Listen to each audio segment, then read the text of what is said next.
chief scientist here at the Metropolitan Museum of Art, and my topic is magic.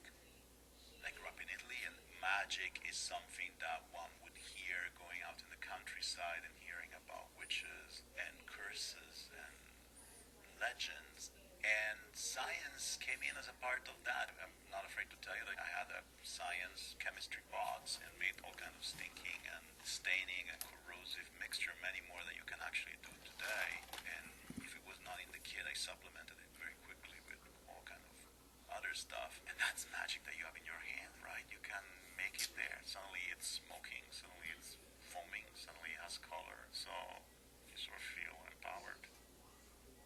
Magic is traditionally about transformation, taking something that's baser, less refined, less valuable, and making it into something resplendent. If you look at a sculptor's workshop from ancient Greece, you see a statue in the process of being finished. All sculpture was polychrome, it was painted in a naturalistic way. And so we see that half of the statue is still white, the color of marble. There's a painter who is now making it lifelike.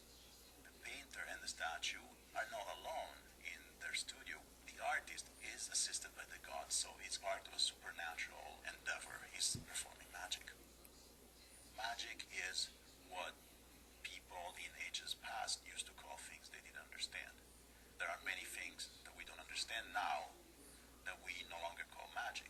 Very few people could explain how electric lights work, and we just decided that we don't call magic, we know that it's science. It's a wonderful frieze tile from 12th century Iran, from a location called Takhti Suleiman. The Persian artist went through a process of trial and error and logical deduction, trying to achieve something similar to porcelain from China, using their knowledge of glass technology. And through a very complicated firing procedure, they develop a technique to create gold, copper, or silver nanoparticle dispersed in glass layers. And that interaction gives rise to green-yellow reflection.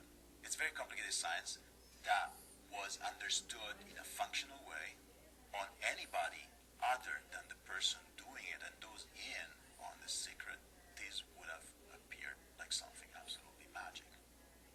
The Great Wave by Hokusai, probably one of the most reproduced work of art in the world. What is so incredible about this piece of art, which everybody would say is quintessential Japanese art, is that in fact the deep blue in the wave that really gives us a sense of the ocean is Prussian blue, which had been discovered in Berlin in 1704. Without that blue, that print could have not been done. When these prints appeared, because blue is associated with perception of depth and space, it's like a 3D movie for us, it's like television. They changed the way of seeing, in a sense. If you think about it, people like me, 1,000 years ago, were walking a very thin line, because the powers that you had in creating things that were not known to the general population, not even to the powerful, were scary. Call them what you want, artists, scientists, technologists, alchemists, were behind all of the objects that you see at the museum. Kapoor is playing some kind of magic. It's really a bag of tricks. It's a spherical mirror. It uses the same technology that's used in telescopes today, but because of the way the image is returned to you, magnified, inverted, changing as you walk in and out of its focus, it really engages you in a very physical, direct way. We are transformed, transfixed. So magic is still possible.